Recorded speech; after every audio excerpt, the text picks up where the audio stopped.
G'day guys, you're back with Miracle Max. Today we're doing a cabin filter replacement in a Mazda 2 2007 model with a 1.5 litre engine in it. And of course it's in the usual spot. Or is it? So of course we cruise on down and we open up the glove box as per normal and we find it hidden in behind there. No, no, no, not on this one. Hello, where are you? Not in there.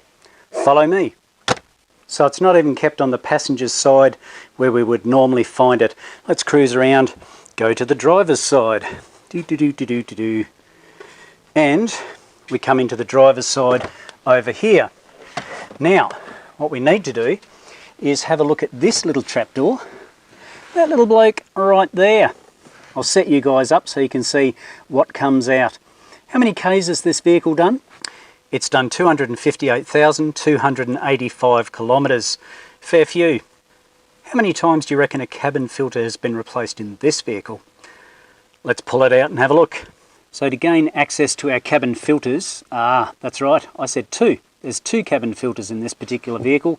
To gain access to the filters is in behind this little door or this panel. So let's unscrew that.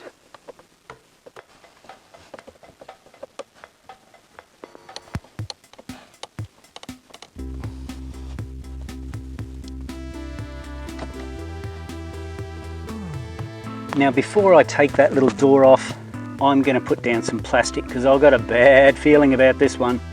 I'll put down some plastic so hopefully we can catch half the countryside of Australia that comes out with it, I assume.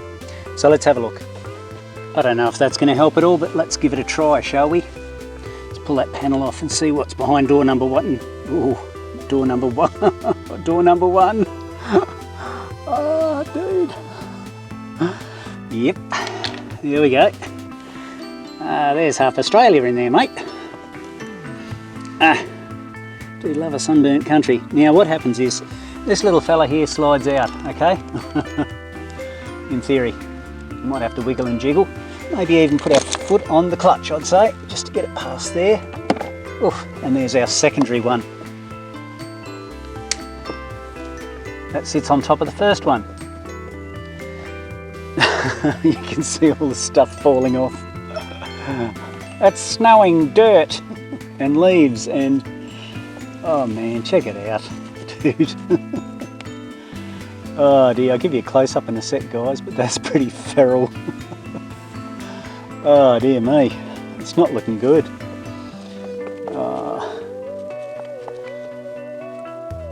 Yeah, time for replacement I think.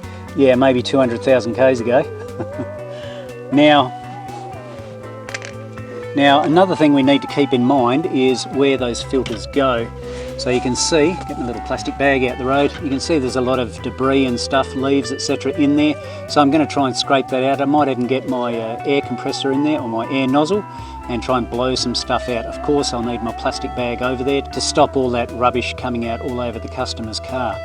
Alright, to give you a little bit of insight into what happens inside a cabin filter enclosure, I'm going to go Cam. Here we go. We're going inside. Alright, what do we find in here? Well, lots of leaves and stuff like that. Not very attractive, is it? So I'm going to clean all that out and hopefully that will make the new cabin filters happy. Give them a little happy spot to live in. Get rid of all this debris and stuff. Nice. I've covered the entire cavity with a plastic bag and I've just cut a little hole in the back here so that I can get in there and hopefully blast out without losing my plastic bag a lot of the debris that's in there. Here we go.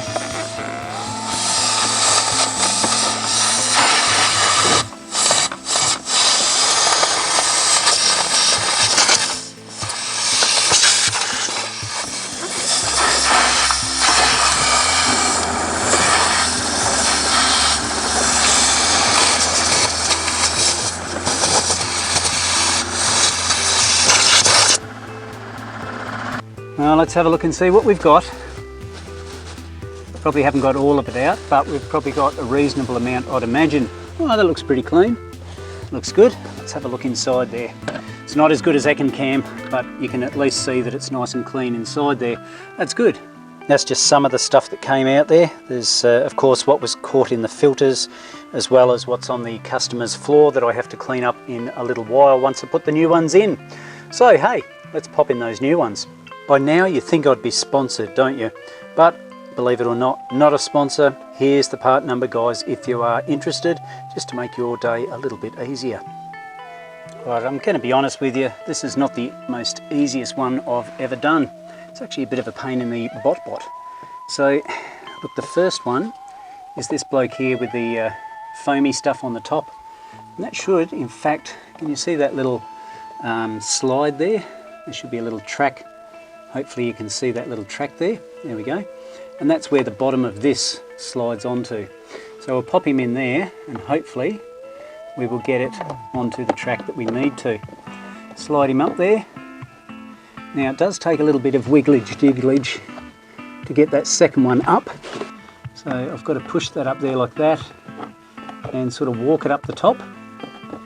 And I'm not happy with that as yet. There we go, there it goes, perfect. So it's now slid up the track. There's a track on the other end of it. Once you've got this top piece up all the way, hopefully you can see where my fingers are. Camera's slipped a little bit. Let's try that. Okay, so we've got it up all the way, as high as we can go. Then we put in the next one. Now the next one, I believe, has this little tag here sticking out, so it goes in this way, I believe. I could be wrong. So make sure that that little track, the little tongue down the bottom here, slides along that track. And of course the other one up the top slides along there as well. Might have to push your clutch in a little bit just to get it in there. Fingers crossed, it should go in like DOS.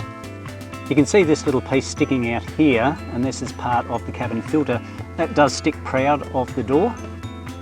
That meshes in with this piece of foam here, this little gully in here, and it sits in this way. See the shape here? That matches with this shape here. Fingers crossed. And it should in fact just slide into place like DOS. Very nice. All those screws go back into place and hopefully job is done. A little more long-winded than usual, but it's got to be done. And you could see in this particular case how disgusting it was. So I feel very happy that even though it's taken a little longer than usual, I'm doing the right thing by the customer. And finally that last screw. Now he has some clean air that can come into his cabin. So you can understand why I replace cabin filters according to what the manufacturer suggests, because if they're left too long, this is the sort of mess that you're going to end up with. Not good for your lungs. So there's another one that can go in your playlist so that you can refer to it in the future when you need to replace the cabin filter on a Mazda 2 2007 model with a 1.5 litre engine in it. If you enjoyed this video and you haven't already, please subscribe to the channel, give it a like and feel free to comment down below. I've got to finish the rest of this service, guys, so until next time, this is Miracle Max signing off. I will catch you later.